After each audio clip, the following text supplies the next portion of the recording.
Hi, hello, namaste friends. Welcome to the Raman tutorial for GK. Friends, ಕಳೆದ ತರಗತಿಯಲ್ಲಿ ನಿಮಗೆ ಗೊತ್ತಿರೋ ಹಾಗೆ ನಿನ್ನೆ ತರಗತಿಯಲ್ಲಿ ನಾನು ಸಮಾಜ ವಿಜ್ಞಾನ ವಿಷಯಕ್ಕೆ ಸಂಬಂಧಿಸಿದಂತೆ ಬಹಳ ನಿರೀಕ್ಷಿತ ಅಧ್ಯಾಯಗಳು ಜೊತೆಗೆ ಅವುಗಳನ್ನ ನಾವು ಹಳೆ ಸಿಲೆಬಸ್ ಜೊತೆಗೂ ಕೂಡ ಹೋಲಿಕೆ ಮಾಡಿದ್ವಿ. ಹಾಗಾದ್ರೆ ಇವತ್ತು ನಾನು ನೆನ್ನೆ ಇತಿಹಾಸದ ವಿಷಯಕ್ಕೆ ಸಂಬಂಧಪಟ್ಟಂತೆ ಅಂದ್ರೆ ಇತಿಹಾಸದಲ್ಲಿ ನೀವು ಓದ್ಕೊಳ್ಬೇಕಾಗಿರ್ತಕ್ಕಂತ ಕೆಲವೊಂದು ಇಲ್ಲೇನಾಗಿದೆ ಅಂತಂದ್ರೆ ಬದಲಾವಣೆ ಆಗಿರುವಂತ ಅಧ್ಯಾಯದ ಬಗ್ಗೆ ನಿನ್ನೆ ತರಗತಿಯಲ್ಲಿ ನಾನು ಡಿಸ್ಕಷನ್ ಮಾಡಿದ್ದೆ. ಸೊ ಇವತ್ತೇನ್ ಮಾಡೋಣ ಅಂತಂದ್ರೆ ರಾಜ್ಯಶಾಸ್ತ್ರ ಮತ್ತು ಭೂಗೋಳಶಾಸ್ತ್ರ ಮತ್ತು ಅರ್ಥಶಾಸ್ತ್ರಕ್ಕೆ ಸಂಬಂಧಪಟ್ಟಂತ ಅಧ್ಯಾಯಗಳನ್ನ ನೋಡ್ತಾ ಹೋಗೋಣ. ಸೊ ಒಂದು ಡಿಸಿಷನ್ಗೆ ನೀವು ಬರ್ಬೇಕಾಗಿರೋದು ಏನಪ್ಪಾ ಅಂತ ಅಂದ್ರೆ ಸಿಲೆಬಸ್ ಅನ್ನೋದು ಏನಾಗಿರುತ್ತೆ, ನಮಗೆ ಒಂದು ಕೈಪಿಡಿ ಇದ್ದ ಹಾಗೆ ಏನ್ ಓದ್ಕೊಳ್ಳೋದು ಏನ್ ಓದ್ಕೊಳ್ಬಾರ್ದು ಅನ್ನೋದನ್ನ ತೋರಿಸ್ತಕ್ಕಂತ ಒಂದು ಕೈಗನ್ನಡಿ. ಇಂತಹ ಕೈಗನ್ನಡಿಯನ್ನ ನಾವು ಒಂದು ಅಮೂಲ್ಯವಾದ ವಸ್ತುವಿನ ರೀತಿಯಲ್ಲಿ ಟ್ರೀಟ್ ಮಾಡ್ಬೇಕಾಗತ್ತೆ. ಯಾಕೆ ಅಂತ ಅಂದ್ರೆ ನಮ್ಗೆ ಏನ್ ಓದ್ಬೇಕು ಏನ್ ಓದ್ಬಾರ್ದು ಅನ್ನೋ ಒಂದು ಐಡಿಯಾಸ್ ಇಲ್ದೆ ಇದ್ರೆ ಏನಾಗುತ್ತೆ, ಬಹಳ ಕ್ಲಿಷ್ಟಕರ ಆಗುತ್ತೆ. ಫಾರ್ ಎಕ್ಸಾಂಪಲ್, ನಿಮಗೇನಾದ್ರೂ ಟಿ ಸಿಲೆಬಸ್ಸೇ ಕೊಟ್ಟಿಲ್ಲ, ಅನ್ಲಿಮಿಟೆಡ್ ಸೋರ್ಸ್ ಅಂತ ಕೊಟ್ಟಾಗ ನೀವ್ ಯಾವ ಏರಿಯಾನ ಕವರ್ ಮಾಡ್ಕೋಬೇಕಾಗಿತ್ತು. ಇಲ್ಲಿ ಕೇವಲ ಏನ್ ಮಾಡಿದಾರೆ ಅಂದ್ರೆ ನಮ್ಮ ಭಾರತದ ಇತಿಹಾಸವನ್ನ ಮಾತ್ರ ಕೇಳಿರುವಂತದ್ದು, ನಮಗೆ ಪ್ರಪಂಚದ ಇತಿಹಾಸದ ಬಗ್ಗೆ ಕೇಳಿಲ್ಲ. ಒಂದೆರಡು ಅಧ್ಯಾಯಗಳು ಮಾತ್ರ. ಈಗ ಮಧ್ಯಯುಗದ ಯುರೋಪ್ ಆಗಿರ್ಬೋದು, ಅಲ್ಲಿನ ಒಂದು ಫ್ಯೂಡಲ್ ಸಿಸ್ಟಮ್ ಆಗಿರ್ಬೋದು, ಜೊತೆಗೆ ಈ 20ನೇ ಶತಮಾನದ ರಾಜಕೀಯ ಆಯಾಮಗಳು ಅಂದ್ರೆ ಪ್ರಪಂಚದಲ್ಲಾದಂತ 2 ಮಹಾಯುದ್ಧಗಳು, ಅದ್ರಲ್ಲಿ ನಮ್ಮ ಭಾರತ ಯಾವ ರೀತಿಯಾಗಿ ಪಾತ್ರವನ್ನ ನಿರ್ವಹಿಸ್ತು ಅನ್ನೋದ್ರ ಬಗ್ಗೆ ಮಾತ್ರ ಕೇಳಿರೋಂಥದ್ದು. ಸೊ ಇದು ಸ್ಪೆಸಿಫೈಡ್ ಅಂತ ಹೇಳಿ ಕರಿತೀವಿ ನಾವು. ಸ್ಪೆಸಿಫೈಡ್ ಅಂತಂದ್ರೆ ನೀವು ಆರಾಮಾಗಿ ಇದನ್ನ ಏನ್ ಮಾಡ್ಕೊಳ್ಬಹುದು, ಕವರ್ ಮಾಡ್ಕೊಳ್ಳಿಕ್ಕೆ ಈಸಿ ಇರುವಂತಹ ಒಂದು ಕೈಗನ್ನಡಿ ಅಂತ ನಾವಿವತ್ತು ಇದನ್ನ ಕರಿಬಹುದು. ಹಾಗಾದ್ರೆ ನೆಕ್ಸ್ಟ್ ಮುಂದುವರೆದು ರಾಜ್ಯಶಾಸ್ತ್ರಕ್ಕೆ ಸಂಬಂಧಪಟ್ಟಂತ ಬಹಳ ನಿರೀಕ್ಷಿತ ಪಾಠಗಳನ್ನ ನೀವು ಓದ್ಕೊಳ್ಳೇಬೇಕಾಗಿರುವಂತ ಪಾಠ. ಯಾಕೆಂದ್ರೆ ನಾನು ಇದನ್ನ ಬಿಟ್ರೆ ನಡೆಯುತ್ತಾ ಅಥವಾ ಬಿಡದೆ ಇದ್ರೆ ನಡೆಯುತ್ತಾ ಅಂತ ಯಾರು ಪ್ರಶ್ನೆ ಕೇಳಕ್ ಹೋಗ್ಬೇಡಿ. ಇದು ನಿಮಗೆ ಬೇಕಾಗಿರುವಂತ ಅಧ್ಯಾಯಗಳು. ನಾನು ಹೊಸ ಸಿಲೆಬಸ್ ಮತ್ತೆ ಹಳೆ ಸಿಲೆಬಸ್ ಎರಡನ್ನೂ ಕೂಡ ಕ್ರೋಢೀಕರಣ ಮಾಡ್ಕೊಂಡು ನಾನು ನಿಮಗೆ ಹೇಳ್ತಾ ಇದ್ದೀನಿ. ಇತಿಹಾಸದಲ್ಲಿ ಸಾಕಷ್ಟು ಬದಲಾವಣೆಗಳೇ ಆಗಿರುವಂತದ್ದು, ಮತ್ತೆ ರಾಜ್ಯಶಾಸ್ತ್ರದಲ್ಲಿ, ಅರ್ಥಶಾಸ್ತ್ರದಲ್ಲಿ, ವ್ಯವಹಾರ ಅಧ್ಯಯನದಲ್ಲಿ, ಭೂಗೋಳಶಾಸ್ತ್ರದಲ್ಲಿ ಅಂತಹ ಒಂದು ದೊಡ್ಡದಾದಂತ ಬದಲಾವಣೆಗಳೇನು ಕಂಡು ಬಂದಿಲ್ಲ. ಹಾಗಾದ್ರೆ ರಾಜ್ಯಶಾಸ್ತ್ರಕ್ಕೆ ಹೋಗೋಣ. ಮೊಟ್ಟ ಮೊದಲನೇದಾಗಿ ರಾಜ್ಯಶಾಸ್ತ್ರದ ಅರ್ಥ ಪ್ರಾಮುಖ್ಯತೆಯನ್ನ ನಾವು ನೋಡ್ಬೇಕಾಗ್ತದೆ. ಸೊ ರಾಜ್ಯಶಾಸ್ತ್ರದ ಅರ್ಥ ಅಂದ್ರೆ ಏನು, ರಾಜ್ಯಶಾಸ್ತ್ರ ಅಂದ್ರೆ ಏನು, ರಾಜ್ಯಶಾಸ್ತ್ರಕ್ಕೆ ಕೊಡುಗೆ ನೀಡಿರ್ತಕ್ಕಂತ ಪ್ರಮುಖ ರಾಜ್ಯಶಾಸ್ತ್ರಜ್ಞರ ಬಗ್ಗೆ ತಿಳ್ಕೊಳ್ಳುವಂಥದ್ದು, ರಾಜ್ಯಶಾಸ್ತ್ರವನ್ನ ಯಾಕೆ ಓದ್ಬೇಕು ಅನ್ನೋ ಎಲ್ಲಾ ಅಂಶಗಳನ್ನ ನಾವು ಈ ಅಧ್ಯಾಯದಲ್ಲಿ ನೋಡ್ತಾ ಹೋಗ್ತೀವಿ. ಈ ಅಧ್ಯಾಯದ ಸಂಬಂಧಿತವಾಗಿ ನಿಮಗೆ ಮೆಥಡಾಲಜಿನಲ್ಲಿ ಕೇಳ್ತಾರೆ. ಮೆಥಡಾಲಜಿ ಅಂತಂದ್ರೆ ಬೋಧನಾ ಶಾಸ್ತ್ರದಲ್ಲಿ ನಿಮಗೆ ಈ ಒಂದು ಅಧ್ಯಾಯದಲ್ಲಿ ಕೇಳ್ತಾರೆ. ಸುಮಾರು 1 ಅಂಕದ ಪ್ರಶ್ನೆ ಈ ಅಧ್ಯಾಯದಿಂದ ನಿಮಗೆ ಬರುವಂತದ್ದು. ಎರಡನೇ ಅಧ್ಯಾಯ ಪೌರ ಮತ್ತೆ ಪೌರತ್ವ. ಪೌರರ್ ಹೇಗೆ ಪೌರತ್ವವನ್ನ ಪಡ್ಕೊಳ್ಬೇಕು, ಪೌರತ್ವ ಅಂದ್ರೆ ಏನು, ಪೌರತ್ವ ನಮ್ಮ ಭಾರತದಲ್ಲಿ ಯಾವ ರೀತಿ ಪೌರತ್ವ ಸಿಸ್ಟಮ್ ಇದೆ, ಏಕ ಪೌರತ್ವನ ಅಥವಾ ದ್ವಿಪೌರತ್ವನ, ಪೌರತ್ವವನ್ನ ಹೇಗ್ ಪಡ್ಕೊಳ್ಳೋದು, ಹೇಗ್ ಕಳ್ಕೊಳ್ಳೋದು, ಹೇಗೆ ವಿದೇಶಿಗರು ನಮ್ಮ ದೇಶದ ಪೌರತ್ವವನ್ನ ಪಡ್ಕೊಳ್ಳಿಕ್ಕೆ ಅರ್ಹರಾಗಿರ್ತಾರ, ಹೀಗೆ ನೂರಾರು ಮಾಹಿತಿಗಳನ್ನ ನೀವು ಈ ಅಧ್ಯಾಯದಲ್ಲಿ ತಿಳ್ಕೊಳ್ತೀರಾ. ಈ ಅಧ್ಯಾಯದಿಂದ ಸುಮಾರು 2 ಅಂಕದ ಪ್ರಶ್ನೆಗಳನ್ನ ನೀವು ಎಕ್ಸಾಮ್ಸ್ ಅಲ್ಲಿ ನೋಡ್ಬೋದು. ಇನ್ನ ಪ್ರಜಾಪ್ರಭುತ್ವ ವ್ಯವಸ್ಥೆ ಅಂತಂದ್ರೆ ಏನು, ಸಾಕಷ್ಟು ರಾಜ್ಯಶಾಸ್ತ್ರಜ್ಞರು ಏನ್ ಮಾಡಿದ್ದಾರೆ ಅಂದ್ರೆ ಈ ಪ್ರಜಾಪ್ರಭುತ್ವಕ್ಕೆ ಸಂಬಂಧಪಟ್ಟಂತ ವ್ಯಾಖ್ಯಾನಗಳನ್ನು ಕೂಡ ತಿಳಿಸ್ತಾ ಹೋಗಿದ್ದಾರೆ. ಹಾಗಾಗಿ ಈ ಪ್ರಜಾಪ್ರಭುತ್ವದ ಒಂದು ಸಿಸ್ಟಮ್, ಇದನ್ನ ನಾವು ಡೆಮೋಕ್ರಸಿ ಅಂತ ಕರಿತಾ ಇದೀವಿ. ಸೊ ನಿರಂಕುಶ ಪ್ರಭುತ್ವ, ಹಾಗೇನೆ ಈಗ ಪ್ರಜಾಪ್ರಭುತ್ವ ವ್ಯವಸ್ಥೆಗೂ ನಿರಂಕುಶ ಪ್ರಭುತ್ವಕ್ಕೂ ರಾಜಪ್ರಭುತ್ವಕ್ಕೂ ಇರುವಂತ ವ್ಯತ್ಯಾಸಗಳನ್ನ ನೋಡ್ಕೊಳ್ಳುವಂಥದ್ದು, ಇವೆಲ್ಲವನ್ನು ಕೂಡ ನೀವು ಈ ಅಧ್ಯಾಯದಲ್ಲಿ ಓದ್ತೀರಾ. ನೆಕ್ಸ್ಟ್ ಸ್ಥಳೀಯ ಸ್ವಯಂ ಸರ್ಕಾರಗಳು, ಇದ್ರ ಮೇಲೂ ಕೂಡ ನಿಮಗೆ 2 ಅಂಕದ ಪ್ರಶ್ನೆ ಇರುತ್ತೆ. ಇನ್ನು ಪ್ರಜಾಪ್ರಭುತ್ವದ ಮೇಲೆ 1 ಅಂಕದ ಪ್ರಶ್ನೆಯನ್ನ ಕೇಳ್ತಾರೆ. ನಮ್ಮ ಸಂವಿಧಾನ, ಸೊ ನಮ್ಮ ಸಂವಿಧಾನ ಅಂತ ಬಂದಾಗ ಇಲ್ಲಿ ನೀವೆಲ್ಲವನ್ನು ಓದ್ಕೊಳ್ಬೇಕಾಗತ್ತೆ. ನಮ್ಮ ಸಂವಿಧಾನ ಅಂತಂದ್ರೆ ನಿಮಗೆ ಗೊತ್ತೇ ಇದೆ. ಸೊ ಸಂವಿಧಾನದ ಪ್ರಸ್ತಾವನೆ ಆಗಿರ್ಬೋದು, ಸಂವಿಧಾನದ ಪೀಠಿಕೆ ಆಗಿರ್ಬೋದು, ಮೂಲಭೂತ ಕರ್ತವ್ಯಗಳು, ಮೂಲಭೂತ ಹಕ್ಕುಗಳು, ನಿರ್ದೇಶಾತ್ಮಕ ಒಂದು ತತ್ವಗಳು, ಸೊ ಇವೆಲ್ಲವನ್ನು ಕೂಡ ನೀವು ಇದರಲ್ಲಿ ತಿಳ್ಕೊಳ್ಬೇಕಾಗತ್ತೆ. ಈ ಸಂವಿಧಾನಕ್ಕೆ ಸಂಬಂಧಪಟ್ಟಂತೆ 3 ಅಂಕದ ಪ್ರಶ್ನೆಯನ್ನು ಕೂಡ ಕೇಳ್ಬೋದು. ಯಾಕೆ ಅಂತಂದ್ರೆ ತಿದ್ದುಪಡಿಗಳನ್ನು ಕೂಡ ಕೇಳ್ತಾರೆ. ಅಮೆಂಡ್ಮೆಂಟ್ಸ್ ಆಗಿರ್ಬೋದು, ಹೊಸದಾಗಿ ರಚನೆ ಆಗಿರ್ತಕ್ಕಂಥ ಕಲಂಗಳಾಗಿರ್ಬೋದು, ಅನುಸೂಚಿಗಳಾಗಿರ್ಬೋದು. ಸೊ ಇವೆಲ್ಲದ್ರ ಬಗ್ಗೆ ನೀವಿಲ್ಲಿ ಈ ನಮ್ಮ ಸಂವಿಧಾನ ಅನ್ನೋ ಒಂದು ಅಧ್ಯಾಯದಲ್ಲಿ ತಿಳಿತಾ ಹೋಗ್ತೀರಾ. ದೆನ್ ಕೇಂದ್ರ ಸರ್ಕಾರ ಮತ್ತು ರಾಜ್ಯ ಸರ್ಕಾರ. ಸೊ ಕೇಂದ್ರ ಸರ್ಕಾರ ಅಂದ್ರೆ ಏನ್ ಕೇಳ್ಬೋದು? ಅಲ್ಲಿ ಕೇಂದ್ರ ಸರ್ಕಾರದಲ್ಲಿ ರಾಷ್ಟ್ರಪತಿಗಳ ಆಳ್ವಿಕೆ ಆಗಿರ್ಬೋದು, ಹಾಗೆ ಪ್ರಧಾನಿಗಳ ಆಳ್ವಿಕೆ, ಪ್ರಧಾನಿಗಳ ಆಯ್ಕೆ ಹೇಗಾಗುತ್ತೆ, ಹಾಗೇನೆ ಮಂತ್ರಿ ಮಂಡಲ ವ್ಯವಸ್ಥೆ ಕೂಡ ಅಲ್ಲಿದೆ. ಆಮೇಲೆ ಕ್ಯಾಬಿನೆಟ್ ನ ಬಗ್ಗೆ ತಿಳ್ಕೊಳ್ಳುವಂಥದ್ದು, ಲೋಕಸಭೆ, ರಾಜ್ಯಸಭೆ ತಿಳ್ಕೊಳ್ಳುವಂಥದ್ದು, ಹೈಕೋರ್ಟ್ ಬಗ್ಗೆ, ಸುಪ್ರೀಂ ಕೋರ್ಟ್ ನೋಡಿ, ಸುಪ್ರೀಂ ಕೋರ್ಟ್ ಗಳ ಬಗ್ಗೆ, ನ್ಯಾಯ ಒಂದು ವಿಚಾರಣೆ ಹೇಗಾಗುತ್ತೆ ಕೇಂದ್ರ ಸರ್ಕಾರದಲ್ಲಿ. ಸೊ ಸುಪ್ರೀಂ ಕೋರ್ಟ್ ನಲ್ಲಿ ಇರ್ತಕ್ಕಂಥ ಮುಖ್ಯ ನ್ಯಾಯಾಧೀಶರನ್ನ ಯಾರು ನೇಮಕಾತಿ ಮಾಡ್ಕೊಳ್ತಾರೆ, ಈ ತರ ನೂರಾರು ವಿಷಯಗಳು ಅದ್ರಲ್ಲಿ ಬರುತ್ತೆ. ಸಾಧ್ಯವಾದಷ್ಟರ ಮಟ್ಟಿಗೆ ನೀವು ಕೇಂದ್ರ ಸರ್ಕಾರ ಅಧ್ಯಾಯವನ್ನ ತುಂಬಾ ಇಂಟ್ರೆಸ್ಟಿಂಗ್ ಆರ ನೋಡ್ಕೊಳ್ರಿ, ಯಾಕಂದ್ರೆ ಇದು ಜನರಲ್ ನಾಲೆಜ್ ಪರ್ಪಸ್ ಕೂಡ ನಿಮಗೆ ಸಹಾಯವನ್ನ ಮಾಡುತ್ತೆ. ಅಷ್ಟೇ ಅಲ್ಲ, ರಾಜ್ಯ ಸರ್ಕಾರ, ಕೇಂದ್ರ ಸರ್ಕಾರದ ರೀತಿಯಲ್ಲೇ ಇರುವಂತ ಇನ್ನೊಂದು ಅಧ್ಯಾಯ ರಾಜ್ಯ ಸರ್ಕಾರ. ರಾಜ್ಯ ಸರ್ಕಾರ ಅಂದ್ರೆ ನಿಮಗೆ ಆಲ್ಮೋಸ್ಟ್ ಗೊತ್ತಿರುತ್ತೆ.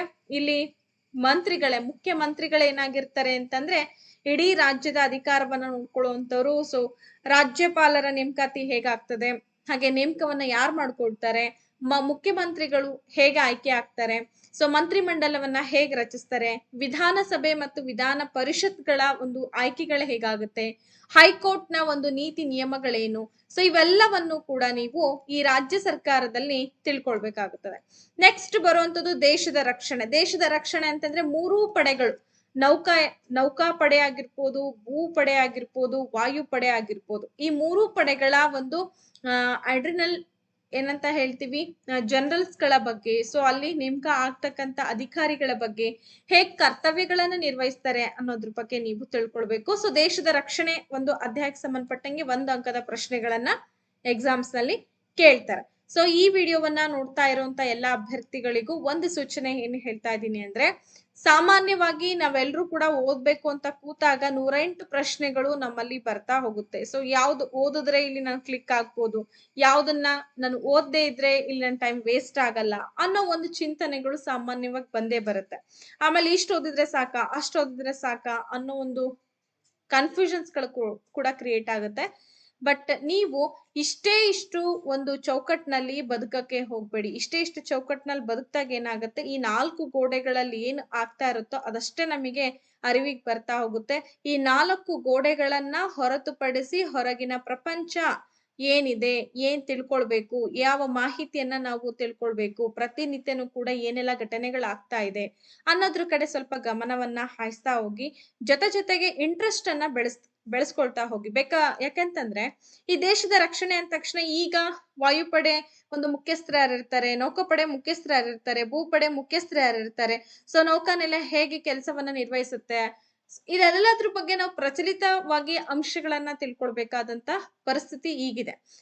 ಹಾಗಾಗಿ ನಾವೇನ್ ಮಾಡ್ಬೇಕು ಅಂದ್ರೆ ಸ್ವಲ್ಪ ಮುಂದುವರೆದು ಹೊಸ ಸಿಲೆಬಸ್ ಕಡೆ ನೀವು ಒಂಚೂರು ಗಮನವನ್ನ ಹಾಕಿದ್ರೆ ಅಂದ್ರೆ ಅಲ್ಲಿ ಅಪ್ಡೇಟ್ ಎಲ್ಲ ಮಾಹಿತಿಗಳು ನಿಮಗೆ ಸಿಗುತ್ತೆ. ಸೊ ಅಪ್ಡೇಟ್ ಇನ್ಫಾರ್ಮೇಶನ್ಸ್ ಗಳನ್ನ ನೀವು ತಿಳಿತಾ ಹೋಗ್ಬೋದು.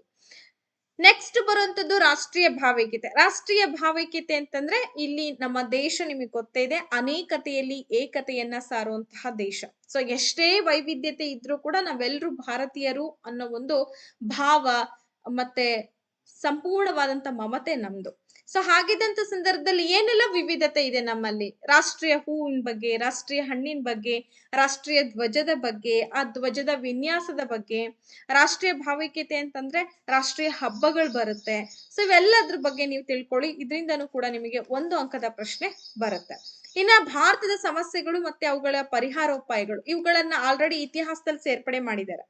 ಮತ್ತೆ ನೀವು ಇದನ್ನ ಇಲ್ಲಿ ಓದ್ಕೊಳ್ಳೋ ಅವಶ್ಯಕತೆ ಏನಿಲ್ಲ, ಇತಿಹಾಸದಲ್ಲಿ ಓದ್ಕೊಂಡ್ರೆ ಸಾಕು. ಭಾರತ ಏನೆಲ್ಲ ಸಮಸ್ಯೆ ಎದುರಿಸ್ತಾ ಇದೆ, ಜಲ ವಿವಾದ ಇದೆ, ಗಡಿ ವಿವಾದ ಇದೆ, ಉಗ್ರಗಾಮಿಗಳ ಒಂದು ಭಯ ಇದೆ. ಸೊ ಕಾಶ್ಮೀರದಲ್ಲಿ ಯಾವಾಗ್ಲೂ ಕೂಡ ಸೈನಿಕರು ರೆಡಿಯಾಗೇ ಇರ್ಬೇಕು. ಯಾಕೆಂತಂದ್ರೆ ಯಾವ ಕ್ಷಣದಲ್ಲಿ ಬೇಕಾದ್ರೂ ಇಲ್ಲಿ ಏನಾಗ್ತದೆ ಅಂದ್ರೆ ಅಟ್ಯಾಕ್ ಆಗುವಂತ ಪರಿಸ್ಥಿತಿಯನ್ನ ನಾವು ನೋಡ್ತಾ ಇದೀವಿ. ಹಾಗೇನೆ ಇಂತಹ ಸಮಸ್ಯೆಗಳನ್ನ ನಾವು ಹೇಗ್ ಪರಿಹಾರ ಮಾಡ್ಕೊಳ್ಳಿಕ್ಕೆ ಸಾಧ್ಯ ಅನ್ನೋದಕ್ಕೂ ಕೂಡ ಉತ್ತರವನ್ನ ಆ ಅಧ್ಯಾಯದಲ್ಲಿ ನಾವು ನೋಡ್ತಾ ಹೋಗ್ತೀವಿ.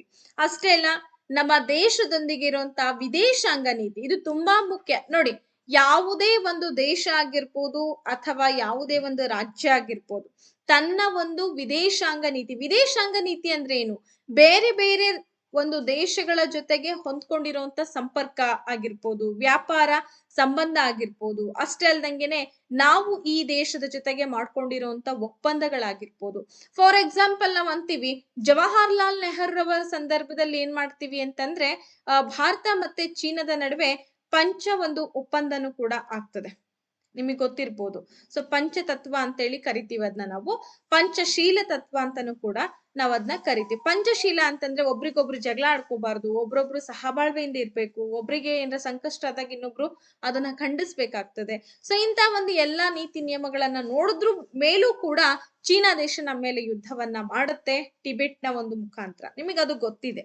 ಸೊ ಹೀಗೆ ನಮ್ಮ ವಿದೇಶಾಂಗ ನೀತಿ, ನಮ್ಮ ವ್ಯಾಪಾರ ನೀತಿ ಮುಖ್ಯವಾಗಿರ್ಬೇಕು. ಇದು ಕೂಡ ನಿಮಗೆ ಸುಮಾರು 2 ಅಂಕಗಳನ್ನ ತಂದ್ಕೊಡುವಂತ ಬಹಳ ಮುಖ್ಯವಾಗಿರುವಂತ ಅಧ್ಯಾಯ. ದೆನ್ ಅನ್ಯ ರಾಷ್ಟ್ರಗಳೊಂದಿಗೆ ಭಾರತ ಸಂಬಂಧ, ಇದು ತುಂಬಾ ಮುಖ್ಯ. ಈಗ ಫಾರ್ ಎಕ್ಸಾಂಪಲ್ ನಮ್ಮ ಮನೆ ಇಲ್ಲಿದೆ, ನಾವು ಹೋಗಿ ಏನ್ ಕಾಡ್ನ ಮನೆ ಕಟ್ಕೊಂಡ್ ಇರಕ್ ಆಗಲ್ಲ, ಆಗುತ್ತಾ?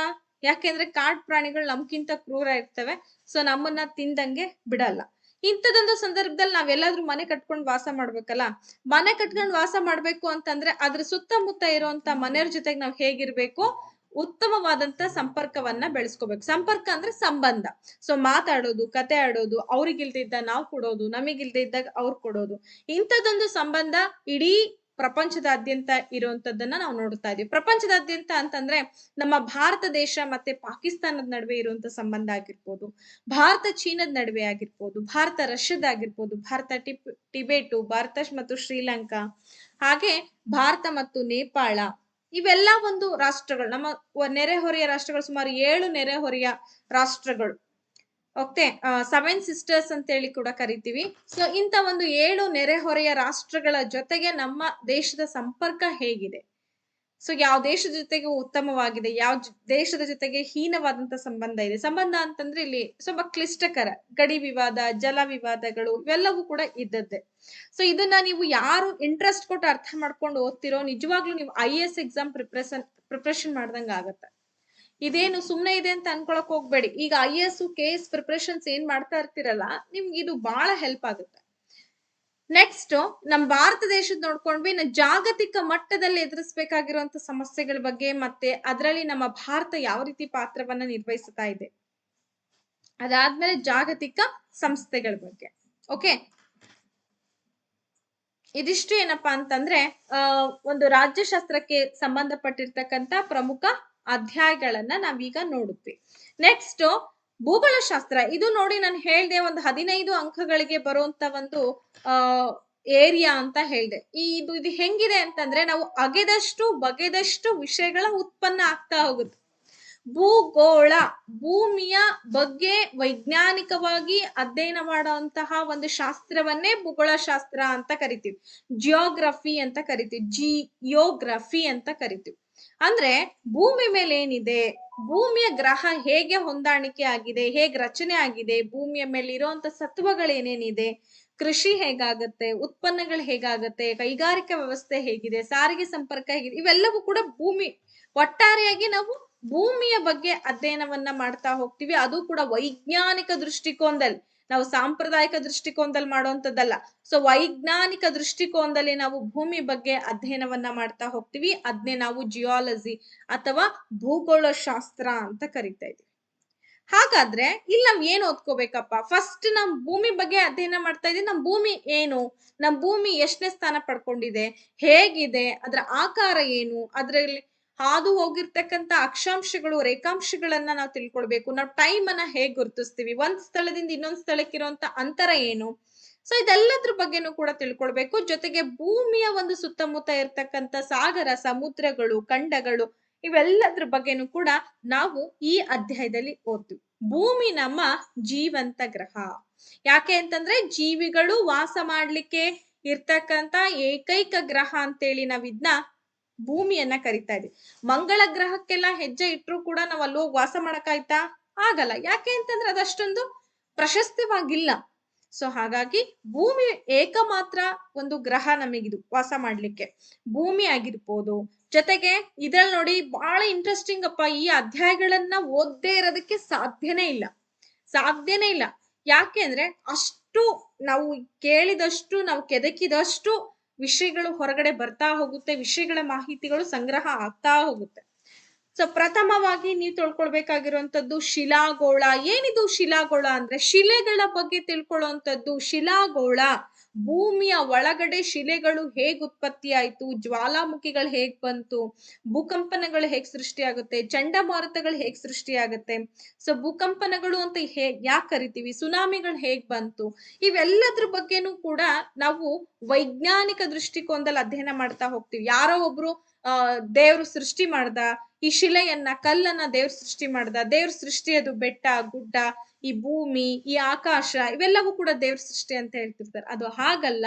ವೈಜ್ಞಾನಿಕವಾಗಿ ನಾವು ಅಧ್ಯಯನವನ್ನ ಮಾಡ್ಬೇಕಾಗತ್ತೆ. ಭೂಮಿಯ ಅಂತರಾಳದಲ್ಲಿ ಎಷ್ಟೆಲ್ಲ ಒಡಲಲ್ಲಿ ತುಂಬಿಕೊಂಡಿದೆ ಭೂಮಿ ಅನ್ನೋದ್ರ ಬಗ್ಗೆ ಸಂಪೂರ್ಣವಾಗಿ ನಾವಿಲ್ಲಿ ತಿಳಿತಾ ಇದೀವಿ. ಈಗ ನಾವೆಲ್ಲ ನೋಡ್ತೀವಿ, ಗ್ರಾನೈಟ್ ನೋಡ್ತಾ ಇದೀವಿ, ಹಾಗೇನೆ ವಜ್ರಗಳನ್ನ ನೋಡ್ತಾ ಇದೀವಿ. ಇವೆಲ್ಲ ಹೆಂಗ್ ಸೃಷ್ಟಿ ಆಯ್ತು? ಸೊ ಅದು ಸಂಪೂರ್ಣವಾಗಿ ನೀವು ಅಧ್ಯಯನ ಮಾಡ್ಬೇಕಾಗಿರೋದು ಶಿಲಾಗೋಳ. ನೆಕ್ಸ್ಟ್ ಬರೋದಾದ್ರೆ ವಾಯುಗೋಳ. ವಾಯು ಅಂತಂದ್ರೆ ಇಲ್ಲಿ ಮೇಲೆ ಗಾಳಿ. ಸೊ ಗಾಳಿಯನ್ನ ಆವರಿಸಿರ್ತಕ್ಕಂಥ ಒಂದು ಮಂಡಲ, ಅದನ್ನ ನಾವು ವಾಯುಮಂಡಲ ಅಂತ ಕರಿತೀವಿ. ಈ ವಾಯುಮಂಡಲದಲ್ಲಿ ಓಝೋನ್ ಪದರ ಇದೆ. ಸೊ ಬಾಹ್ಯ ಮಂಡಲ, ಸಮೋಷ್ಣ ಮಂಡಲ, ಇವೆಲ್ಲವನ್ನ ನಾವು ಇಲ್ಲಿ ನೋಡ್ತೀವಿ. ಸೊ ಇಲ್ಲಿ ತುಂಬಾ ಇಂಟ್ರೆಸ್ಟಿಂಗ್ ಆಗಿರುವಂತ ಲೆಸನ್. ಇದನ್ನು ಕೂಡ ನೀವು ಓದ್ಕೊಳ್ಳಿ. ನಿಮ್ ನೋಡಿ, ಈ 8ನೇ ತರಗತಿಯ ಜಾಗ್ರಫಿಯನ್ನ ನೀಟಾಗಿ ಯಾರು ಓದ್ಕೊಳ್ತಿರೋ ನಿಮಗೆ ಕಡ್ಡಾಯವಾಗಿ 6ರಿಂದ 7 ಮಾರ್ಕ್ಸ್ ನಿಮ್ಗೆ ಅಲ್ಲೇ ಬಂದು ಹೋಗ್ಬಿಡುತ್ತೆ. ಅಷ್ಟೊಂದು ಇಂಟ್ರೆಸ್ಟಿಂಗ್ ಆಗಿರೋದು, ಅಷ್ಟೊಂದು ಇಂಪಾರ್ಟೆಂಟ್ ಲೆಸನ್ಸ್. ನೆಕ್ಸ್ಟ್ ಬರುವಂತದ್ದು ಜಲಗೋಳ. ಭೂಮಿಯಲ್ಲಿ ಇರ್ತಕ್ಕಂತ ಜಲ ಅಂದ್ರೆ ನೀರು, ಸಾಗರ, ಸಮುದ್ರಗಳ ಬಗ್ಗೆ ತಿಳ್ಕೊಳ್ಳುವಂಥದ್ದು. ಹಗಲಿರುಳು ಹೇಗ್ ಉಂಟಾಗ್ತದೆ, ಉಬ್ಬರ ವಿಳಿತ, ಅಮಾವಾಸ್ಯೆ ಮತ್ತೆ ಹುಣ್ಣಿಮೆ ಹೇಗ್ ಉಂಟಾಗುತ್ತೆ, ಸೊ ಅಮಾವಾಸ್ಯೆ ಉಂಟಾಗ್ಲಿಕ್ಕೆ ಏನ್ ಕಾರಣ, ಹಗಲು ಬರೋದಕ್ಕೆ ಏನ್ ಕಾರಣ, ಇರುಳು ಬರ್ಲಿಕ್ಕೆ ಏನ್ ಕಾರಣ, ಸೊ ಹುಣ್ಣಿಮೆ ದಿನ ಯಾಕೆ ಚಂದ್ರ ಪರಿಪೂರ್ಣವಾಗಿ ನಮಗೆ ಕಾಣಿಸ್ತಾನೆ, ಸೊ ಹುಣ್ಣಿಮೆ ದಿನ ಸಮುದ್ರದ ಒಂದು ಕಾರ್ಯ ಏನಾಗಿರುತ್ತೆ, ಇವೆಲ್ಲದ್ರ ಬಗ್ಗೆ ನಾವು ಈ ಜಲಗೋಳ ಅನ್ನೋ ಒಂದು ಅಧ್ಯಾಯದಲ್ಲಿ ತಿಳಿತಾ ಹೋಗ್ತೀವಿ. ಇದಾದ್ಮೇಲೆ ಜೀವಗೋಳ. ಭೂಮಿಯ ಮೇಲೆ ವಾಸ ಮಾಡ್ತಾ ಇರ್ತಕ್ಕಂಥ ಜೀವಗೋಳ ಅಂದ್ರೆ ನಮ್ಮ ಒಂದು ಪರಿಸ್ಥಿತಿ ಏನಾಗಿದೆ. ಶಿಲೆ ಬಗ್ಗೆ ತಿಳ್ಕೊಂಡ್ವಿ, ವಾಯು ಗಾಳಿ ಬಗ್ಗೆ ತಿಳ್ಕೊಂಡ್ವಿ, ಜಲದ ಬಗ್ಗೆ ತಿಳ್ಕೊಂಡ್ವಿ. ಇವೆಲ್ಲ ಪ್ರಥಮ ಸ್ಥಾನ ಅಂತ ಹೇಳಿದ್ವಿ. ಇವೆಲ್ಲ ಆದ್ಮೇಲೆ ಬರುವಂತ ಅಧ್ಯಾಯನೇ ಜೀವಗೋಳ. ಜೀವಿ ವ್ಯವಸ್ಥೆ ಹೇಗಿದೆ, ಪರಿಸರದಲ್ಲಿ ಹೊಂದಾಣಿಕೆ ಮಾಡ್ಕೊಂಡು ನಾವು ಬದುಕ್ತಾ ಇದೀವಿ, ನಮಗೆ ಪರಿಸರ ಹೊಂದಾಣಿಕೆ ಆಗಿದೆ, ನಾವು ಪರಿಸರಕ್ಕೆ ಹೊಂದಾಣಿಕೆ ಆಗಿದ್ವಿ. ಇಂಥ ಒಂದು ಪರಿಸರದಲ್ಲಿ ಸಾಕಷ್ಟು ಮಾಲಿನ್ಯಗಳನ್ನು ಕೂಡ ನಾವು ಉಂಟು ಮಾಡ್ತಾ ಇದೀವಿ. ಅದು ವಾಯು ಮಾಲಿನ್ಯ, ಶಬ್ದ ಮಾಲಿನ್ಯ, ನೀರಿನ ಮಾಲಿನ್ಯ, ಎಲ್ಲವನ್ನು ಕೂಡ ನಾವು ಮಾಡ್ತಾ ಇದ್ವಿ. ಅದ್ರ ಬಗ್ಗೆ ನೀವು ಈ ಜೀವಗೋಳದಲ್ಲಿ ಅಧ್ಯಯನ ಮಾಡ್ತೀರ. ಸಾಧ್ಯವಾದ್ರೆ ನೀವ್ ಏನ್ ಮಾಡ್ಬೇಕಪ್ಪ ಅಂತಂದ್ರೆ ಈ ಅಧ್ಯಾಯಗಳನ್ನ ಸಂಪೂರ್ಣವಾಗಿ ಡೀಟೇಲ್ಡ್ ಆಗಿ ಸ್ಟಡಿ ಮಾಡಿ. Very very very very important ಆಗಿರುವಂತ ಅಧ್ಯಾಯಗಳು. ನೆಕ್ಸ್ಟ್ ಬರೋಣ ಭಾರತದ ಭೂಗೋಳ ಶಾಸ್ತ್ರ. ಸೊ ಭಾರತದ ಬಗ್ಗೆ ಈಗ ನಾವು ಭೂಮಿ ಪ್ರಪಂಚದ ಬಗ್ಗೆ ಎಲ್ಲ ತಿಳ್ಕೊಂಡ್ಮೇಲೆ ಎಲ್ಲಿಗೆ ಬರ್ತೀವಿ ಅಂದ್ರೆ ಭಾರತದ ಭೂಗೋಳ ಶಾಸ್ತ್ರಕ್ಕೆ ಬರ್ತೀವಿ. ಹಾಗಾದ್ರೆ ಏನ್ ಮೇಡಮ್ ಅಲ್ಲಿ ವಿಶೇಷತೆ? ಭಾರತ ನಮ್ಮ ಮಾತೃಭೂಮಿ. ಭಾರತ ನಮ್ಮ ಮಾತೃಭೂಮಿ ಅಂತಂದ್ರೆ ನಮ್ಮ ದೇಶದಲ್ಲಿ ಏನೆಲ್ಲ ಒಂದು ಪ್ರಾಕೃತಿಕ ವೈಭೋಗ ಏನಿದೆ, ಸೊ ಅದೆಲ್ಲದ್ರ ಬಗ್ಗೆನೂ ಕೂಡ ನಾವಿಲ್ಲಿ ತಿಳಿತಾ ಹೋಗ್ತೀವಿ. ಭಾರತದ ಪ್ರಾಕೃತಿಕ ಲಕ್ಷಣಗಳು, ಭಾರತದ ಮಾನ್ಸೂನ್ ವಾಯುಗುಣಗಳು, ಭಾರತದಲ್ಲಿ ಇರುವಂತ ಋತುಗಳು, ಆ ಋತುಮಾನಗಳ ಲಕ್ಷಣಗಳು, ಬೇಸಿಗೆಗಾಲ, ಮಳೆಗಾಲ, ಚಳಿಗಾಲ, ನೈಋತ್ಯ ಮಾನ್ಸೂನ್ ಮಾರುತಗಳ ಹಿಂದಿರುಗುವಂತ ಕಾಲ, ಇವೆಲ್ಲದ್ರ ಬಗ್ಗೆ ತಿಳ್ಕೊಳ್ಳುವಂಥದ್ದು. ದೆನ್ ಭಾರತದ ಮಣ್ಣುಗಳು, ಇವೆಲ್ಲವನ್ನ ಕಲ್ತು ಸುಮಾರು ಒಂದು 5ರಿಂದ 6 ಪ್ರಶ್ನೆಗಳು ನಿಮ್ಗೆ ಎಕ್ಸಾಮ್ಸ್ ನಲ್ಲಿ ಬರುವಂತದ್ದು, ನೆನ್ಪಿಟ್ಕೊಡ್ರಿ.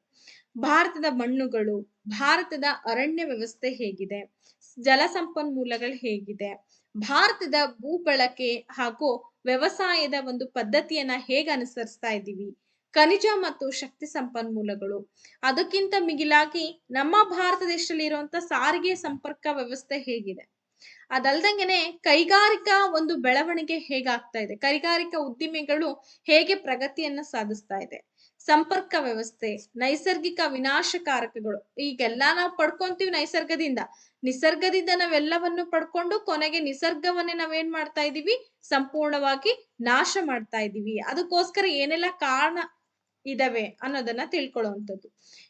ಇನ್ನ ದೇಶದ ಒಂದು ದೊಡ್ಡ ಸಮಸ್ಯೆ ಆಗಿರ್ತಕ್ಕಂಥದ್ದು ಭಾರತದ ಜನಸಂಖ್ಯೆ. ಇಡೀ ವಿಶ್ವದಲ್ಲಿ 2ನೇ ಸ್ಥಾನವನ್ನ ಪಡ್ಕೊಂಡಿದೀವಿ. ಚೀನಾ 1ನೇ ಸ್ಥಾನ ಇದ್ರೆ ಭಾರತ ದೇಶ 2ನೇ ಸ್ಥಾನದಲ್ಲಿದೆ. ಇಂಥದ್ದೊಂದು ಸಮಸ್ಯೆಯನ್ನ ನಾವು ಎದುರಿಸ್ತಾ ಇದೀವಿ. ಯಾಕೆ ಅಂತಂದ್ರೆ ಇರೋಂತ ಕಡಿಮೆ ಕಂಜೆಕ್ಟೆಡ್ ಪ್ಲೇಸ್ ನಲ್ಲಿ ನಾವು ಇಷ್ಟು ಜನಗಳು ಬದುಕ್ತಾ ಇದ್ದೀವಿ. ಸೊ ಮಾನವ ಸಂಪನ್ಮೂಲ ಹೆಚ್ಚಿದೆ, ಆದ್ರೆ ಎಲ್ಲಾ ಮಾನವ ಸಂಪನ್ಮೂಲ ಏನ್ ಮಾಡ್ತಾ ಇಲ್ಲ, ದುಡಿತಾ ಇಲ್ಲ ಇವತ್ತಿನ ದಿನ. ಸೊ ದುಡಿಮೆ ಅನ್ನೋ ಒಂದು ಅಧ್ಯಾಯವನ್ನ ನೀವು ನೋಡ್ತೀರಾ. ಸೊ ಈ ದುಡಿಮೆ ಯಾಕೆ ಅಂತಂದ್ರೆ ರಾಷ್ಟ್ರೀಯ ಒಂದು ಆದಾಯ ಹೆಚ್ಚಾಗ್ಬೇಕು ಅಂತಂದ್ರೆ ನಮಗೆ ತಲಾ ಆದಾಯ ಅಂತಂದ್ರೆ ಪ್ರತಿ ತಲೆಗೆ ಇಷ್ಟು ಅಂತೇಳಿ ದುಡಿಮೆ ಇಲ್ಲಿ ನಮ್ಮ ದೇಶದಲ್ಲಿ ಏನಾಗ್ತದೆ, ಈ ಸೂಚ್ಯಂಕಗಳನ್ನ ನಾವು ರಚನೆ ಮಾಡ್ತಾ ಹೋಗ್ತೀವಿ. ಅಂತದೊಂದು ಸಂದರ್ಭದಲ್ಲಿ ಭಾರತದ ಜನಸಂಖ್ಯೆ ಏನಿದೆ ಅಂತಂದ್ರೆ ಅತ್ಯಂತ ಏರಿಕೆ ಪ್ರಮಾಣದಲ್ಲಿ ಏರ್ತಾ ಇದೆ. ಇನ್ನು ಸ್ವಲ್ಪ ದಿನದಲ್ಲಿ ಪ್ರಥಮ ಸ್ಥಾನವನ್ನು ಕೂಡ ಪಡ್ಕೊಳ್ಬಹುದು, ಹೇಳಲಿಕ್ಕಾಗಲ್ಲ. ಸೊ ಅಂತದ್ದೊಂದು ಜನಸಂಖ್ಯೆಯ ಭಾರವನ್ನ ಇವತ್ತು ನಮ್ ದೇಶ ಎದುರಿಸ್ತಾ ಇದೆ. ಸೊ ಏನೇ ಆಗಿದ್ರೂ ಕೂಡ, ಎಷ್ಟೇ ಜನ ಇದ್ರೂ ಕೂಡ ಎಲ್ರಿಗೂ ಒಂದು ಮುಕ್ತವಾದಂತ ಅವಕಾಶವನ್ನ ಕಲ್ಪಿಸುವಂತ ಪ್ರಯತ್ನ ಮಾಡ್ತಾ ಇದ್ದೇವೆ. ಆದ್ರೂ ಕೂಡ ಏನಾಗ್ಬೇಕು, ನಾವೆಲ್ಲರೂ ಕೂಡ ವಿದ್ಯಾವಂತರಾಗಿರೋದ್ರಿಂದ ಆದಷ್ಟು ಜನಸಂಖ್ಯೆ ಬಗ್ಗೆ ಸ್ವಲ್ಪ ಕಾಳಜಿಯನ್ನ ವಹಿಸ್ಬೇಕು. ಎಸ್, ಇದು ಏನಪ್ಪಾ ಅಂದ್ರೆ ಭೂಗೋಳಶಾಸ್ತ್ರಕ್ಕೆ ಸಂಬಂಧಪಟ್ಟಿರ್ತಕ್ಕಂತ ಅಧ್ಯಾಯಗಳು.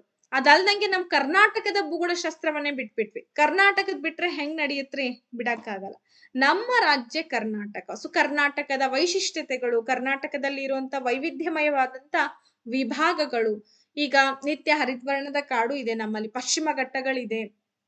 ಸೊ ಪಶ್ಚಿಮ ಘಟ್ಟಗಳ ಸಾಲಿನಲ್ಲಿ ಸಹ್ಯಾದ್ರಿ ಬೆಟ್ಟಗಳ ಬಗ್ಗೆ ತಿಳಿತಾ ಇದ್ದೀವಿ. ಸೊ ಹಾಗೇನೆ ಉತ್ತರ ಕರ್ನಾಟಕಕ್ಕೆ ಬಂದಾಗ ಉತ್ತರ ಕರ್ನಾಟಕದಲ್ಲಿ ಏನಾಗುತ್ತೆ, ಉತ್ತರ ಮೈದಾನ ಪ್ರದೇಶಗಳನ್ನ ನೋಡ್ತಾ ಇದ್ದೀವಿ. ಸೊ ಇಲ್ಲಿನ ಮಳೆ ಹೇಗಿದೆ, ಪ್ರಾಕೃತಿಕ ವಿಭಾಗಗಳು ಹೇಗಿದೆ, ಕರ್ನಾಟಕದ ವಾಯುಗುಣ, ಮಣ್ಣು, ಸ್ವಾಭಾವಿಕ ಸಸ್ಯವರ್ಗ, ಪ್ರಾಣಿ ಸಂಪತ್ತು ಹೇಗಿದೆ, ಹಾಗೆ ಜಲ ಸಂಪನ್ಮೂಲಗಳು, ನಮ್ಮಲ್ಲಿ ಹರಿತಕ್ಕಂತ ನದಿಗಳಾಗಿರ್ಬೋದು, ಸಮುದ್ರಗಳಾಗಿರ್ಬೋದು, ಅವೆಲ್ಲವೂ ಕೂಡ ನಮ್ಗೆ ಸಂಪನ್ಮೂಲಗಳವು. ಸೊ ವಾಟರ್ ರಿಸೋರ್ಸಸ್ ಅಂತ ಹೇಳಿ ಕರಿತಾ ಇದೀವಿ. ಸೊ ವಾಟರ್ ರಿಸೋರ್ಸಸ್ ಅಂತ ಹೇಳ್ತೀವಿ. ಸೊ ಜಲ ಸಂಪನ್ಮೂಲಗಳು. ಕರ್ನಾಟಕದ ಭೂ ಸಂಪತ್ತು ಅಂದ್ರೆ ಕೃಷಿ ಮಾಡ್ಲಿಕ್ಕೆ ಯೋಗ್ಯವಾಗಿರ್ತಕ್ಕಂಥ ಭೂಮಿ ಎಷ್ಟಿದೆ, ಸೊ ಗೋಮಾಳಗಳು ಎಷ್ಟಿದಾವೆ, ಸೊ ಕೃಷಿಗೆ ಯೋಗ್ಯವಾಗದೇ ಇರ್ತಕ್ಕಂತಹ ಭೂಮಿ ಎಷ್ಟಿದೆ, ಅವೆಲ್ಲವನ್ನು ಕೂಡ ನೀವು ಈ ಅಧ್ಯಾಯದಲ್ಲಿ ಬಹಳ ಅಚ್ಚುಕಟ್ಟಾಗಿ ನೀವು ಸ್ಟಡಿ ಮಾಡ್ಬೋದು. ಅಷ್ಟು ನೀಟಾಗಿ ಅವರು ಕೊಟ್ಬಿಟ್ಟಿದ್ದಾರೆ. ಸೊ ಯಾರಾದ್ರೂ ಓದಿದ್ರೆ ನಿಮಗೆ ಗೊತ್ತಿರುತ್ತೆ ಅದರ ಆಳ ಏನಿದೆ ಅಂತ. ದೆನ್ ಸಾರಿಗೆ ವ್ಯವಸ್ಥೆ, ಖನಿಜ ಸಂಪನ್ಮೂಲಗಳ ವ್ಯವಸ್ಥೆ, ಕರ್ನಾಟಕದ ಕೈಗಾರಿಕೆಗಳು ಎಲ್ಲೆಲ್ಲಿ ಹೆಚ್ಚಿನ ಸ್ಥಾನವನ್ನ ಪಡ್ಕೊಂಡಿದೆ, ಕರ್ನಾಟಕದಲ್ಲಿರುವಂತಹ ಪ್ರಮುಖ ಪ್ರವಾಸಿ ಕೇಂದ್ರ ತಾಣಗಳು. ಸೊ ಪ್ರವಾಸಿ ತಾಣಗಳು ಅಂದ್ರೆ ನಿಮಗೆ ಗೊತ್ತೇ ಇರುತ್ತೆ. ಸೊ ಹಾಗೇನೆ ನಮ್ಮ ಕರ್ನಾಟಕದ ಜನಸಂಖ್ಯೆ ಹೇಗಿದೆ ಅನ್ನೋದನ್ನ ನೀವು ತಿಳಿಬೇಕಾಗತ್ತೆ. ಇದೆಲ್ಲ ಓದ್ಕೊಂಡು ನಂತರದಲ್ಲಿ ನಾವು ಹಣದ ಬಗ್ಗೆ ಅಧ್ಯಯನ ಮಾಡ್ಲೇಬೇಕು. ಹಣ ಅಂದ್ರೆ ಯಾರಿಗ್ ಬೇಡ, ಪ್ರತಿಯೊಬ್ಬರಿಗೂ ಬೇಕು. ದೇಶದ ವ್ಯವಸ್ಥಿತವಾದಂತ ಆಳ್ವಿಕೆ ಆಗ್ಬೇಕು, ಆಡಳಿತ ಚುಕ್ಕಾಣಿಯಲ್ಲಿ ಇರ್ಬೇಕಪ್ಪ ಅಂತಂದ್ರೆ ಅದಕ್ಕೆ economical system is the most important thing. Because ಯಾವುದೇ ಒಂದು ದೇಶ ಎಕನಾಮಿಕಲ್ ಸಿಸ್ಟಮ್ ಅಲ್ಲಿ ಬಲಿಷ್ಠವಾಗಿಲ್ಲ ಅಂತಂದ್ರೆ ಬಹಳಷ್ಟು ಆ ಕಡೆ ಇರುವಂತ ನೆರೆಹೊರೆಯ ರಾಷ್ಟ್ರಗಳು ಏನ್ ಮಾಡ್ತವೆ ಅಂದ್ರೆ ಬಂದು ಇಲ್ಲಿ ಎಕನಾಮಿಕಲ್ ಸಿಸ್ಟಮ್ ಸರಿ ಇಲ್ಲ ಅನ್ನೋ ಒಂದೇ ಒಂದು ಕಾರಣಕ್ಕೋಸ್ಕರ ಏನ್ ಮಾಡ್ತಾರೆ, ನಮ್ ದೇಶವನ್ನ ಕಬಳಿಸುವಂತ ಒಂದು ಪ್ಲಾನ್ ಕೂಡ ಅವರು ಹಾಕೊಂಡಿರ್ತಾರೆ. ಇಂಥದೊಂದು ಸಂದರ್ಭದಲ್ಲಿ ಸುವ್ಯವಸ್ಥಿತವಾದಂತ ಅರ್ಥವ್ಯವಸ್ಥೆ, ಫಾರ್ ಎಕ್ಸಾಂಪಲ್ ನಮ್ಮ ಮನೆನೇ ತಗೊಂಡು, ನಮ್ಮ ಮನೆಗಳಲ್ಲಿ ಒಬ್ಬ ವ್ಯಕ್ತಿಯ ಆಳ್ವಿಕೆ ಇರ್ತದೆ. ಆ ವ್ಯಕ್ತಿಯ ಆಳ್ವಿಕೆ ಏನ್ ಮಾಡ್ಬೇಕು, ಪ್ರತಿ ಸದಸ್ಯರ ಸಂಪೂರ್ಣ ಒಂದು ಜವಾಬ್ದಾರಿಯನ್ನ ಹೊತ್ಕೊಳ್ಬೇಕಾಗುತ್ತೆ. ಯಾವುದೇ ಸದಸ್ಯರು ಏನೇ ಕೇಳಿದ್ರು ಕೂಡ ಕೊಡ್ಬೇಕು ಅನ್ನೋ ಮನಸ್ಥಿತಿ ಆ ವ್ಯಕ್ತಿದಾಗಿರ್ಬೇಕು. ಅದಲ್ದಂಗೆನೆ ಆರ್ಥಿಕ ನಿರ್ವಹಣೆ ಅಂತಂದ್ರೆ ಹಣ, ನನಗೆಷ್ಟು ಸ್ಯಾಲ್ರಿ ಬರುತ್ತೆ, ನಾನು ಎಷ್ಟು ಇದನ್ನ ನನ್ನ ಪರಿವಾರಕ್ಕೋಸ್ಕರ ಮೀಸಲಿಡ್ಬೇಕು, ಎಷ್ಟು ಬಳಕೆ ಮಾಡ್ಬೇಕು, ಎಷ್ಟು ನಾನು ಹಿಂದಕ್ಕೆ ತೆಗೆದಿಡ್ಬೇಕು ಅನ್ನೋ ಒಂದು ಯೋಚನೆನ ಆ ಮನೆಯ ಯಜಮಾನ ಮಾಡ್ತಾ ಹೋಗ್ತಾನೆ. ಸೊ ಏನ್ ಡೆವಲಪ್ಮೆಂಟ್ ಮಾಡ್ಬೇಕು, ಏನ್ ಡೆವಲಪ್ಮೆಂಟ್ ಮಾಡ್ಲಿಕ್ಕೆ ಆಗಲ್ಲ ನನ್ನ ಕೈಲಿ ಅನ್ನೋ ಒಂದು ಬಜೆಟ್ ಅನ್ನ ರೆಡಿ ಮಾಡ್ತಾನೆ. ಹಂಗೇನೆ ನಮ್ಮ ರಾಷ್ಟ್ರ ಒಂದು ಕುಟುಂಬ ಇದ್ದಂತೆ. ಇದನ್ನ ಸುಮಾರು ಜನ ಹೇಳ್ತಾ ಇರ್ತಾರೆ, ನಿಮಗೆ ಗೊತ್ತಿದೆ. ಇಡೀ ರಾಷ್ಟ್ರ ಒಂದು ಕುಟುಂಬ ಇದ್ದಂತೆ. ಇಡೀ ರಾಷ್ಟ್ರದಲ್ಲಿ ವಾಸ ಮಾಡುವಂತ ಜನರೆಲ್ಲರೂ ಕೂಡ ಕುಟುಂಬದ ಸದಸ್ಯರಿಗೋಸ್ಕರ ದುಡಿತಾ ಇರ್ತಕ್ಕಂಥವ್ರು ಮುಖ್ಯ ವ್ಯಕ್ತಿಗಳು. ಹಿಂಗಿದ್ದಂತ ಸಂದರ್ಭದಲ್ಲಿ ಏನಾಗುತ್ತೆ, ಅರ್ಥಶಾಸ್ತ್ರ ಅಂದ್ರೆ ಏನು, ಅದನ್ನ ಯಾಕೆ ನಾವು ತಿಳ್ಕೊಳ್ಬೇಕು, ಅದ್ರ ಮಹತ್ವ ಏನಿದೆ. ಹಾಗೇನೆ ಅರ್ಥಶಾಸ್ತ್ರ ಅಂದ್ರೆ ಏನಿಲ್ಲಿ, ಅರ್ಥ ಅಂದ್ರೆ ಹಣದ ಬಗ್ಗೆ ತಿಳ್ಕೊಳ್ಳುವಂಥದ್ದು. ಅದ್ರ ಜೊತೆಗೆ ಇರೋಂತ ಭೂಮಿ ಮೇಲೆ ಇರೋಂತ ನೈಸರ್ಗಿಕ ಸಂಪನ್ಮೂಲಗಳನ್ನ ನಾವೆಲ್ಲ ಏನ್ ಮಾಡ್ತಾ ಹೋಗ್ಬೇಕು, ಬಳಕೆ ಮಾಡ್ತಾ ಹೋಗ್ಬೇಕು. ನಾವು ಸಂಪನ್ಮೂಲ ಆಗ್ಬೇಕು. ನಾವು ಸಂಪನ್ಮೂಲ ಅಂದ್ರೆ ಮಾನವ ಸಂಪನ್ಮೂಲ. ಎಲ್ಲಿ ಮಾನವ ಸಂಪನ್ಮೂಲದ ಅಭಿವೃದ್ಧಿ ಆಗ್ತಾ ಹೋಗುತ್ತೋ, ಮಾನವ ಅಭಿವೃದ್ಧಿ ಸೂಚ್ಯಂಕವನ್ನ ನಾವಿಲ್ಲಿ ನೋಡ್ತಾ ಹೋಗ್ತೀವೋ, ಅಲ್ಲಿ ಆಟೋಮೆಟಿಕ್ ಆಗಿ ಆ ದೇಶ ಆರ್ಥಿಕತೆಯಲ್ಲಿ ಸುಭಿಕ್ಷತೆಯನ್ನ ಹೊಂದಿರುತ್ತೆ. ಸೊ ಹಾಗೆ ನೋಡ್ಬೋದು ನೀವು, ನೈಸರ್ಗಿಕ ಸಂಪನ್ಮೂಲಗಳ ಬಳಕೆ ಹೇಗಾಗುತ್ತೆ, ಮುಗಿದು ಹೋಗುವಂತ ನೈಸರ್ಗಿಕ ಸಂಪನ್ಮೂಲಗಳು, ಮುಗಿಯದೇ ಇರುವಂತ ನೈಸರ್ಗಿಕ ಸಂಪನ್ಮೂಲಗಳ ಬಗ್ಗೆ ತಿಳ್ಕೊಳ್ಳುವಂಥದ್ದು. ಜೊತೆಗೆ ನಾವೆಲ್ಲ ಅಂತಂದ್ರೆ ನಾವೆಲ್ಲ ಮಾನವರು. ಸೊ ನಮ್ಮೆಲ್ಲರ ಒಂದು ಸಂಪನ್ಮೂಲ ನಾವೇ. ಯಾಕೆ ನಾವು ಮಾನವ ಸಂಪನ್ಮೂಲ ಅಂತ ಕರಿತಾ ಇದ್ದೀವಿ ಅಂತಂದ್ರೆ, ಪ್ರತಿಯೊಬ್ಬ ಮನುಷ್ಯನಿಂದಲೂ ಕೂಡ ದೇಶಕ್ಕೋಸ್ಕರ ಏನಾದ್ರೂ ಬೇಕೇ ಬೇಕಾಗತ್ತೆ. ತಾನ್ ದುಡಿದ್ರೇನೆ ತನ್ನ ಮನೆಗೆ ನಿರ್ವಹಣೆ ಮಾಡ್ಲಿಕ್ಕೆ ಸಾಧ್ಯ. ಹಂಗಾಗಿ ಮಾನವ ಸಂಪನ್ಮೂಲ, ಯಾವ ವ್ಯಕ್ತಿ ಇಲ್ಲಿ ಅಭಿವೃದ್ಧಿಗೋಸ್ಕರ ಕೆಲಸ ಮಾಡೋದಿಲ್ವೋ ಅಥವಾ ತನ್ನ ಕುಟುಂಬಕ್ಕೋಸ್ಕರ ಕೆಲಸ ಮಾಡೋದಿಲ್ವೋ, ಆ ವ್ಯಕ್ತಿಯನ್ನ ಇಲ್ಲಿ ಏನ್ ಮಾಡಲ್ಲ, ಕೌಂಟೆಡ್ ಮಾಡಲ್ಲ. ಯಾಕೆ ಅಂತಂದ್ರೆ ಅವನು ಮಾನವ ಸಂಪನ್ಮೂಲ ಅಲ್ಲ ಅಂತೇಳಿ ಇಲ್ಲಿ ಏನು ಮಾನವ ಸೂಚ್ಯಂಕ ಅಭಿವೃದ್ಧಿ ಒಂದು ಇಲಾಖೆ ಏನಿದೆ ಅದನ್ನ ರೆಡ್ಯೂಸ್ ಮಾಡುವಂಥದ್ದು. ಎಸ್, ಈ ತರ ಇದೆ. ದೆನ್ ಬಡತನ ಮತ್ತು ಹಸಿವು. ನಮ್ ದೇಶದಲ್ಲಂತೂ ಬಡತನಕ್ಕೇನು ಕಡಿಮೆ ಇಲ್ಲ. ಹಸಿವು, ಎಷ್ಟೋ ಜನ ಹಸುಕೊಂಡಿದ್ದಾರೆ, ಬಡತನದ ವ್ಯವಸ್ಥೆಯಲ್ಲಿದ್ದಾರೆ. ಸೊ ಬಡವರಾಗೆ ಉಳಿತಾ ಇದ್ದಾರೆ, ಶ್ರೀಮಂತರಾಗೆ ಹೋಗ್ತಾ ಇದ್ದಾರೆ. ಈ ಒಂದು ಪರಿಸ್ಥಿತಿ ನಮ್ ದೇಶ ಎದುರಿಸ್ತಾ ಇದೆ. ಹಾಗೆ ಅಭಿವೃದ್ಧಿಯನ್ನ ಹೇಗ್ ಕಾಣೋದು, ಅಭಿವೃದ್ಧಿ ಅನ್ನೋ ಒಂದು ಅಧ್ಯಯನ ಇದೆ. ಅಭಿವೃದ್ಧಿ ಮತ್ತೆ ಅನಭಿವೃದ್ಧಿ ದೇಶಗಳ ನಡುವಿನ ಸಂಪರ್ಕ ಹೇಗಿದೆ, ವ್ಯವಸ್ಥೆ ಹೇಗಿದೆ, ವ್ಯತ್ಯಾಸ ಹೇಗಿದೆ, ಇದೆಲ್ಲ ಆದ ನಂತರದಲ್ಲಿ ಅರ್ಥವ್ಯವಸ್ಥೆ ಮತ್ತು ಸರ್ಕಾರ. ನೋಡಿ, ಈ ಸರ್ಕಾರ ಏನಿದೆ, ಈ ಸರ್ಕಾರಕ್ಕೆ ಇರುವಂತ ಅರ್ಥವ್ಯವಸ್ಥೆಯ ಬೆಂಬಲ ಹೇಗಿದೆ, ಎಷ್ಟು ಅರ್ಥವ್ಯವಸ್ಥೆ ಮಾಡ್ಬೇಕಾಗ್ತದೆ. ಅರ್ಥವ್ಯವಸ್ಥೆ ಅಂದ್ರೆ ಇಲ್ಲಿ ಏನಿಲ್ಲ, ಮತ್ತು ನನ್ನದರ್ ದನ್ ದುಡಿಮೆ ಇದ್ದಾಗ ಮಾತ್ರ ಯಾವುದೇ ಪ್ರಾಜೆಕ್ಟ್ ಆಗಿರ್ಬೋದು, ಯಾವುದೇ ಯೋಜನೆಗಳನ್ನಾಗಿರ್ಬೋದು ಜಾರಿಗೆ ತರಲಿಕ್ಕೆ ಸಾಧ್ಯ. ಒಂದ್ ವೇಳೆ ರಾಜ್ಯದ ಹಣದ ಬೊಕ್ಕಸೆಯಲ್ಲಿ ದುಡ್ಡೇ ಇಲ್ಲ ಅಂತಂದ್ರೆ ಅಲ್ಲೇನಾಗ್ತದೆ, ಯಾವುದೇ ಒಂದು ಇಂಪ್ಲಿಮೆಂಟೇಶನ್ ಮಾಡ್ಲಿಕ್ಕೆ ಸಾಧ್ಯ ಇಲ್ಲ. ಗ್ರಾಮೀಣ ಅಭಿವೃದ್ಧಿ. ನೋಡಿ, ನಮ್ಮ ಒಂದು ದೇಶ ಏನಿದೆ ಅಂತಂದ್ರೆ ಗ್ರಾಮೀಣ ವ್ಯವಸ್ಥೆಯನ್ನ ಹೊಂದಿರುವಂಥದ್ದು. ಬಹುಪಾಲು ಗ್ರಾಮಗಳೇ ಇದೆ. ಹಳ್ಳಿಗಳ ನಾಡು, ಹಳ್ಳಿಗಳ ದೇಶ ಅಂತ ಕರಿತಾ ಇದ್ದೀವಿ. ಸೊ ಹಂಗಾಗಿ ಹಳ್ಳಿ ಉದ್ಧಾರ ಆದ್ರೆ ಸಿಟಿಗಳು ಉದ್ಧಾರ ಆಗ್ಲಿಕ್ಕೆ ಸಾಧ್ಯ. ಸೊ ಹಾಗಾಗಿ ಗ್ರಾಮೀಣ ಅಭಿವೃದ್ಧಿಯ ಬಗ್ಗೆ ಕಾಳಜಿ ವಹಿಸ್ಬೇಕು.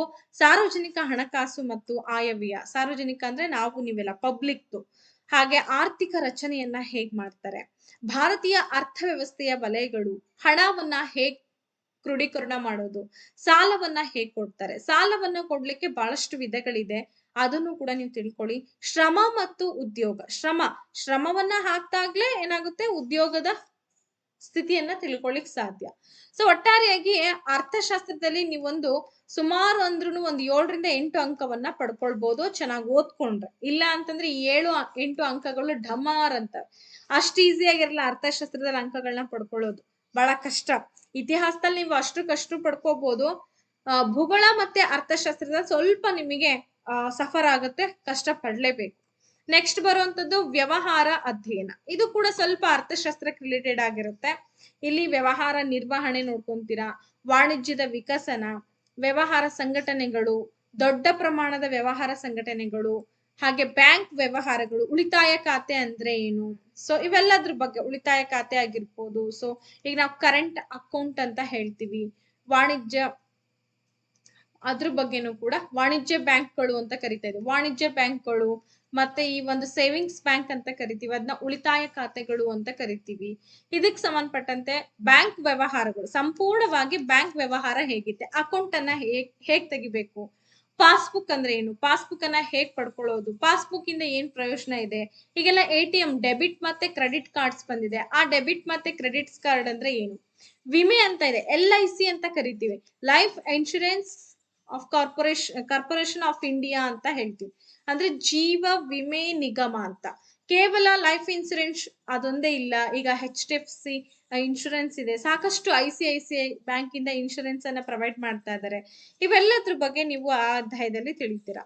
ಉದ್ಯಮಗಾರಿಕೆ. ಸೊ ಉದ್ಯಮ ಅಂದ್ರೆ ಕೆಲ್ಸವನ್ನ ಹೇಗ್ ಕೊಡುವಂಥದ್ದು, ಹೇಗೆ ನಿರುದ್ಯೋಗ ಸಮಸ್ಯೆಯನ್ನ ಬಗೆಹರಿಸೋದು, ಇದೆಲ್ಲದ್ರ ಬಗ್ಗೆ ನೀವು ಈ ಅಧ್ಯಾಯದಲ್ಲಿ ತಿಳಿತೀರಾ.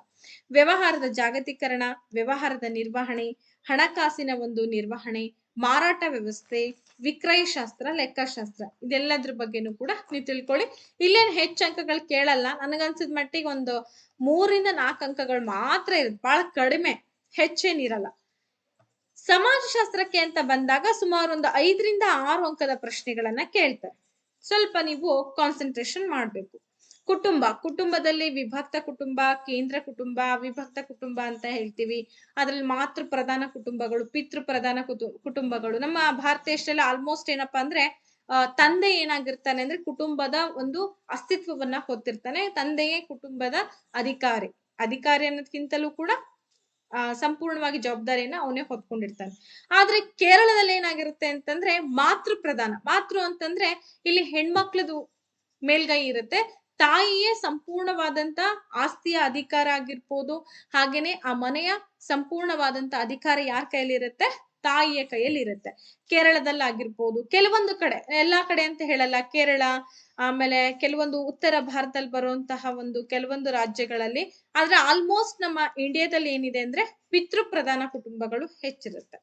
ದೆನ್ ಸಾಮಾಜೀಕರಣ, ಕುಟುಂಬದ ಸಂಬಂಧಗಳು ಹೇಗಿದೆ, ನಗರ ಮತ್ತು ಸಮುದಾಯದ ಬಗ್ಗೆ, ಸಾಮಾಜಿಕ ಸ್ತರ ವಿನ್ಯಾಸ, ದುಡಿಮೆ ಮತ್ತು ಆರ್ಥಿಕ ಜೀವನ, ಸಾಮೂಹಿಕ ವರ್ತನೆ ಆಗಿರ್ಬೋದು. ಅದಲ್ದಂಗೆನೆ ಸಾಮಾಜಿಕ ಸಮಸ್ಯೆಗಳಂದ್ರೆ ವರದಕ್ಷಿಣೆ ಆಗಿರ್ಬೋದು. ಸೊ ಅದಾದ್ಮೇಲೆ ಬಾಲ್ಯ ವಿವಾಹ, ಬಹುಪತ್ನಿತ್ವ ಇವೆಲ್ಲವೂ ಕೂಡ ಏನಪ್ಪಾ ಅಂತಂದ್ರೆ ಇವತ್ತಿನ ದಿನ ಸಾಮಾಜಿಕ ಸಮಸ್ಯೆಗಳಾಗಿ ನಮ್ಮೆದುರಿಗೆ ಕಾಣಿಸ್ತಾ ಇದೆ. ಮಾನವ ಮತ್ತೆ ಸಮಾಜ, ನಿಮಗೆ ಗೊತ್ತಾ ಇದೆ ಮನುಷ್ಯ ಸಮಾಜವನ್ನ ಬಿಟ್ಟು ಬಾಳ್ಲಿಕ್ ಸಾಧ್ಯ ಇಲ್ಲ. ಯಾಕೆ ಅಂತಂದ್ರೆ ಆತ ಸಂಘಜೀವಿ, ಎಲ್ರ ಜೊತೆಗೂ ಇರ್ಬೇಕು, ಎಲ್ರ ಜೊತೆಗೂ ಬೇರಿಬೇಕಾಗತ್ತೆ, ಎಲ್ರ ಜೊತೆಗೂ ಸಂವಹನ ಮಾಡ್ಬೇಕಾಗತ್ತೆ. ಒಬ್ನೇ ಇರ್ತಾನೆ ನಡೆಯುತ್ತಾ? ಈಗ ಏನಾದ್ರೂ ಇಲ್ಲ ಅಂದ್ರೆ ನಾವು ಸಮಾಜ ಜೊತೆಗೆ ಬೆರಿಲೇಬೇಕು, ಬೇರೆ ಕಡೆ ಹೋಗಿ ನಾವು ದುಡ್ಡು ಕೊಟ್ಟದ್ದು ತರಲೇಬೇಕು. ಸೊ ದುಡಿಬೇಕು ಅಂದ್ರೆ ಬೇರೆ ಹತ್ರ ಹೋಗಿ ದುಡಿಲೇಬೇಕಾಗತ್ತೆ. ಹಿಂಗೆ ಮಾನವ ಮತ್ತು ಸಮಾಜ ಇವೆರಡು ನಡುವಿನ ವ್ಯತ್ಯಾಸಗಳು, ಸಂಬಂಧಗಳು ಹೇಗಿದೆ ಅನ್ನೋದನ್ನ ತಿಳ್ಕೊಳ್ಳುವಂಥದ್ದು. ಮತ್ತೆ ಮನುಷ್ಯ ಮತ್ತೆ ಸಂಸ್ಕೃತಿ ಅನ್ನೋದೇನಿದೆ ಅಂತಂದ್ರೆ ಇದು ನಾವು ಸಮಾಜದಲ್ಲಿ ಬೆರ್ತಾಗ ಮಾತ್ರ ಸಿಗುವಂಥದ್ದು. ಮನೇಲಿರುವಂತ ಒಂದು ಸಂಸ್ಕೃತಿನೇ ಬೇರೆ ಆಗಿರುತ್ತೆ, ಸಮಾಜಕ್ಕೆ ಹೊರಗಡೆ ಹೋದಾಗ ಸಂಸ್ಕೃತಿಗಳೇ ಬೇರೆ ಇರುತ್ತೆ. ಸೊ ನಮ್ ದೈನಂದಿನ ಜೀವನದಲ್ಲಿ ಸಮಾಜಶಾಸ್ತ್ರವನ್ನ ಹೇಗೆ ಅಧ್ಯಯನ ಮಾಡೋದು, ಸಮಾಜದ ಪ್ರಕಾರಗಳ ಬಗ್ಗೆ ತಿಳ್ಕೊಳ್ಳುವಂಥದ್ದು. ಸೊ ಇವೆಲ್ಲವೂ ಕೂಡ ಸಮಾಜಶಾಸ್ತ್ರಕ್ಕೆ ಸಂಬಂಧಪಟ್ಟಂತ ಪ್ರಮುಖ ಅಧ್ಯಾಯಗಳು.